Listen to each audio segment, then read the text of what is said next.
यस good morning हर हर महादेव सबैजनालाई र स्वागत छ फेरि पनि मेरो यो भिडियोमा। म चाहिँ मेरो आफ्नो बिहानको काम सकेर चाहिँ यहाँ कोठाभित्र पस्दैछु। अब पिउँछु कफी। म कस्तो के भन्नु, अस्तिसम्म लाइक अब इजरायलमा वार अट्याक त्यस्तो भन्नु चाहिँ हुँदैन, र पनि भएको बेलामा चाहिँ अब साइरेनहरू बज्थ्यो होइन।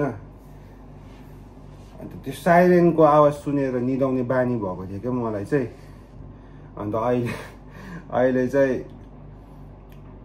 के भन्नु, त्यो निन्द्रै लाग्दैन राति कि। अन्त एकपल्ट नि फोनमा साइरेनको आवाज प्ले गर्छु अनि त्यहाँदेखि चाहिँ निदाउँछु। स्लिपिङ पिल्स मेरो। आयो र कस्तो अल्छी लाग्छ नि यार। अब म बसेको ठाउँमा चाहिँ नेपाली भाषा बोल्ने मान्छे कोही पनि छैन, म एक्लै छु होला यहाँ कि। अब बाहिर जाँदाखेरि अब मेरो अनुहारले गर्दा होला पनि, अन्त सबैजनाले हुन्छ नि फर्की हेर्छ क्या, कोची आएछ भनेर क्या यिनीहरूको बस्तीमा।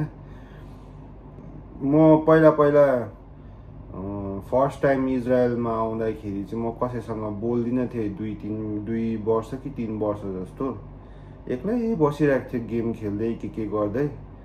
अन्त पछि चाहिँ छुट्टीहरू निस्किन थाले, मान्छे भेट्न थाल्यो, चिन्न थाले होइन। त्यहाँदेखिको त्यो जुन रमझममा मतलब रमाइलो गर्नु थाल्यो नि त। अनि त्यसले गर्दाखेरि चाहिँ अहिले चाहिँ पुरा अल्छी लाग्छ हौ। खासमा चाहिँ बोल्नु सोल्नु चाहिँ मन पर्दैन, तर पनि कोही एकजना छ भने चाहिँ ढुक्कै हुन्छ नि त। के अब पर्दा इमर्जेन्सीमा अब हुन्छ नि हेल्प माग्ने के गर्ने त्यस्तो खालको छैन। के गर्नु, त्यही भएर चाहिँ एक्लै बोरिङ भएर चाहिँ मैले भिडियो बनाउन थालेँ हो क्या। अब कोसँग बोल्नु, छ नि बोल्ने मान्छे मेरो स्पेसल मान्छे होइन, तर अब उसँग पनि दिनभरि त बोल्दैन नि त। उसको पनि काम हुन्छ, मेरो पनि काम हुन्छ है। अब एउटा पर्टिकुलर टाइममा मात्रै बात मार्छु उसँग चाहिँ। उसलाई पनि कुनै दिन आउँछ भिडियोमा। अस्ति छुट्टी जाँदाखेरि चाहिँ भेट्न जान्छु भनेको थिएँ, तर क्यान्सलै भयो नि त। अब नेक्स्ट मन्थ 11 जुलाईको 11मा चाहिँ छुट्टी निस्किन्छु, त्यतिखेर चाहिँ भेट्छु।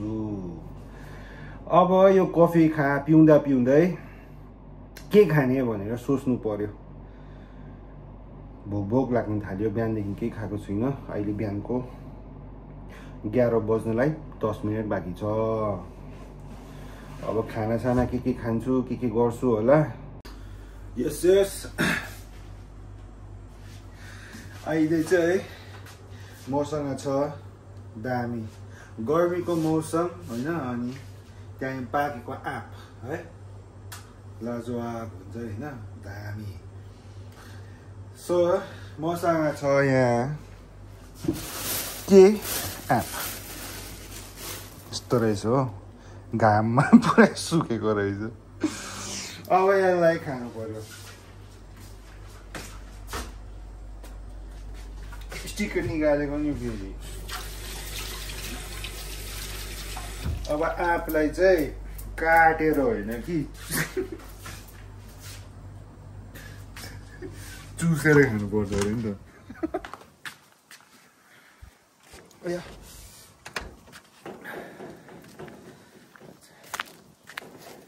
खाइदिउँ चुसेर।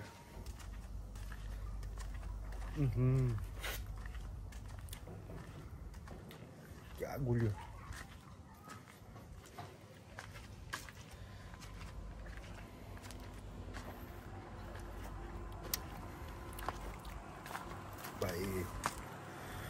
गर्मीको फर्स्ट म्याङ्गो होला हो मेरो चाहिँ लाइफमा अरे यो वर्षको पहिला के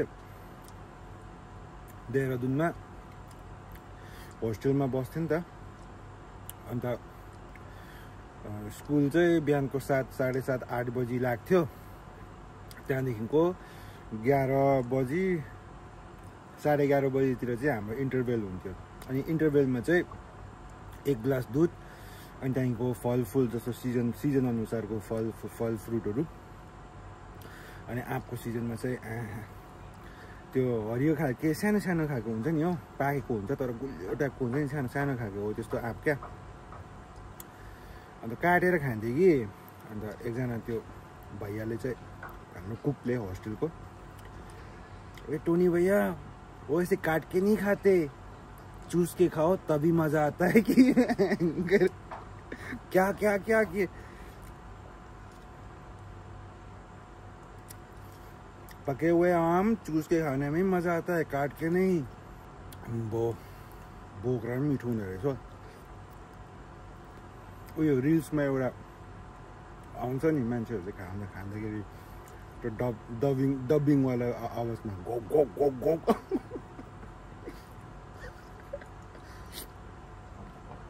चुस के खाने का असली मजा भनेको चाहिँ यो हो क्या यो गुटलीलाई चुस के खाना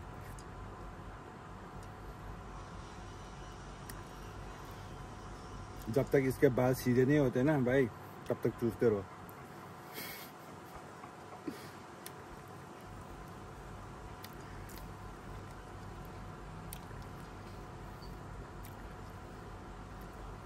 ले खा गए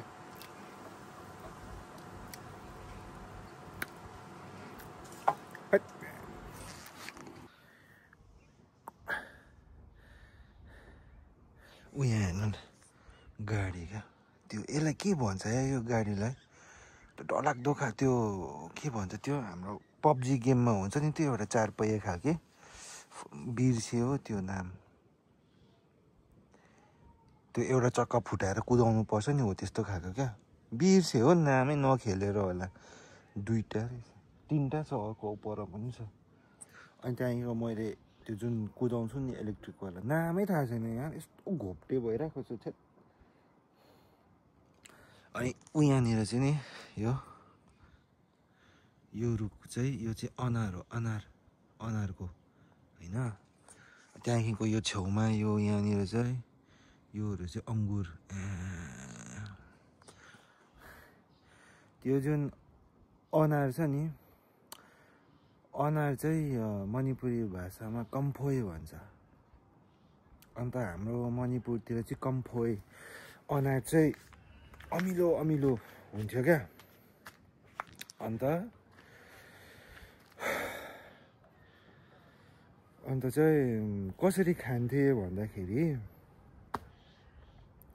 त्यो मजाले फुटायो होइन भित्रको त्यो रातोहरू निकाल्यो मजाले रातो हुन्छ तर पनि अमिलो हुन्थ्यो क्या त्यसमा चाहिँ नुन त्यहाँदेखिको अलिकति हरियो खोर्सानी मजाले चप गरेर होइन मुसेर त्यहाँदेखिको अर्को एउटा त्यो पिँडालु जस्तै हुन्छ हामी चाहिँ येन्देम भन्छौँ मणिपुरी भाषामा येन्देम अब पिँडालु जस्तै हुन्छ हौ त्यो तर पिँडालु खोइ त्यही हो कि होइन थाहा छैन तर येन्देम भन्छ पिँडालुको अर्कै हुन्छ होइन सायद होइन अनि त्यसको पात हुन्छ नि त्यसको पातमा चाहिँ यो अनार त्यो मिसाको नुन खोर्सानी हालेको त्यो पातमा मजाले पान जस्तो ऱ्याप गर्ने मुखमा क्वाप्पै हाल्ने साला के भन्नु कम्फोय येन्देम बना कस्तो मिठो हुन्छ नि यहाँ कन्स्ट्रक्सन वर्कर्सहरू बस्दो रहेछ यहाँ कन्टेनर्सहरूमा होइन मेरो जस्तै अब के बनाएको हो थाहा छैन तर इन्डियाको या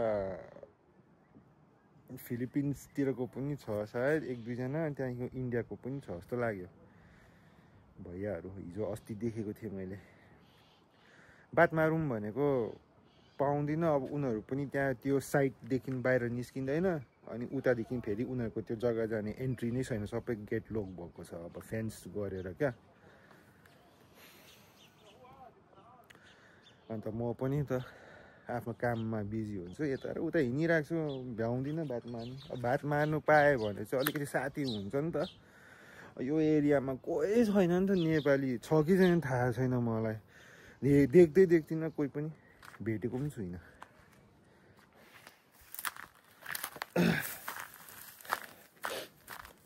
एकछिन वकमा जाउँ ल परसम्म। अहिले बेलुका होइन, सबैजना खेल्दैछ पर फुटबल केटाकेटीहरू। हेर्नुहोस् होला हो, देख्दैन होला यो यता। अब यो ठाउँ देख्नुभयो, पर्फेक्ट स्पोट हो यो चाहिँ। हाम्रो केटाहरू भएको भए चाहिँ यो अड्डै हुन्थ्यो। यहाँको केटाकेटीहरू यति सिधा छ यार, जस्तो हाम्रोतिर एउटा जग्गामा अड्डा बनाएर बसेर नाना थरीको उत्पात गर्ने त्यस्तो छैन क्या, राम्रै हुन्छ यार मान्छेहरू।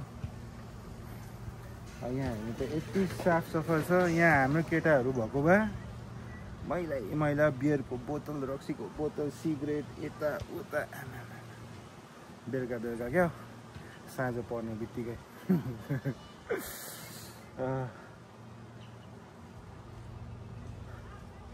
म चाहिँ मेरोमा नि रनिङ गर्ने जुत्ता छैन कि, छ मेरो अपार्टमेन्टमा छ, म काममा ल्याएको छुइनँ। अस्ति छुट्टी जान्छु भनेको क्यान्सल भयो। त्यतिखेरै जाँदाखेरि चाहिँ लिएर आउँछु, अनि त्यहाँदेखि चाहिँ आफ्नो फिटनेसमा ध्यान दिन्छु भनेर सोचेको थिएँ, तर गइनँ। अब नेक्स्ट टाइम छुट्टी जाँदाखेरि चाहिँ उयो गर्नु पऱ्यो, लिएर आउनु पऱ्यो। अन्त त्यहाँदेखिको चाहिँ यो केटाकेटीहरूसँग फुटबल खेल्नु पऱ्यो। अब आफूले नबोलिकन चाहिँ कसरी साथी बनाउनु होइन, भाषा बुझे पनि नबुझे पनि बोल्नु पऱ्यो नि त। कन्भर्सेसन हुनुपर्छ, अनि कम्युनिकेसन हुनुपर्छ, अनि मात्रै पो हुन्छ त है साथीभाइ भनेको त।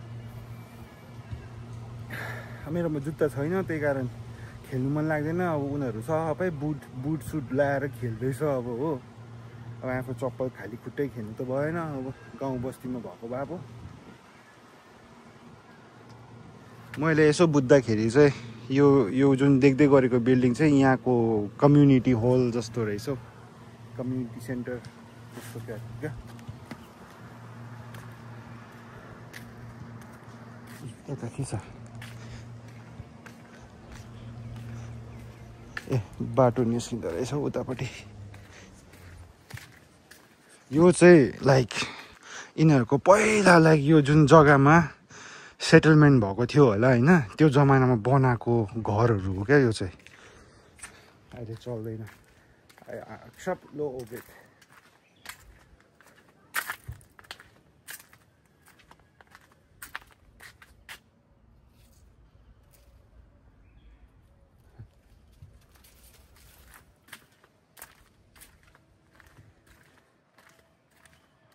यतापट्टि के रहेछ लु। अब यसलाई देखेर चाहिँ गाउँ बस्तीको याद आयो नि हौ, त्यो बेरा बारेको हुन्छ नि त्यसमा।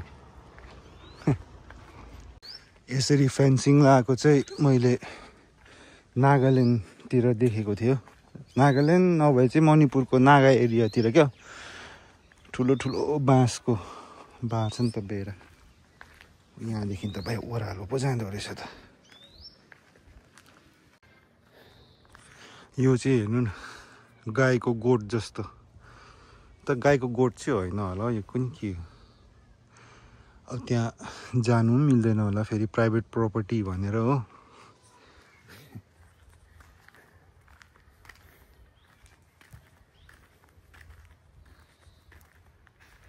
यस्तो देख्दाखेरि चाहिँ लाइक पराल छरेको जस्तै लाग्छ नि हो, तर घाँस हो सबै। यहाँदेखि सिधा माथि छ, अनि त्यहाँदेखिको घर। बस्तीको एक चक्कर काटे अब घर फर्किँदैछु घरको छेउको यो ओह्रालो झर्दैछु हैन अन्त भिडियोलाई पनि यही समाप्त गर्ने इच्छा भयो मेरो अन्त अब सिधै भोलि भेटौँ है त गाइस ल जय भोलेनाथ लित्र ओत सबैजनालाई।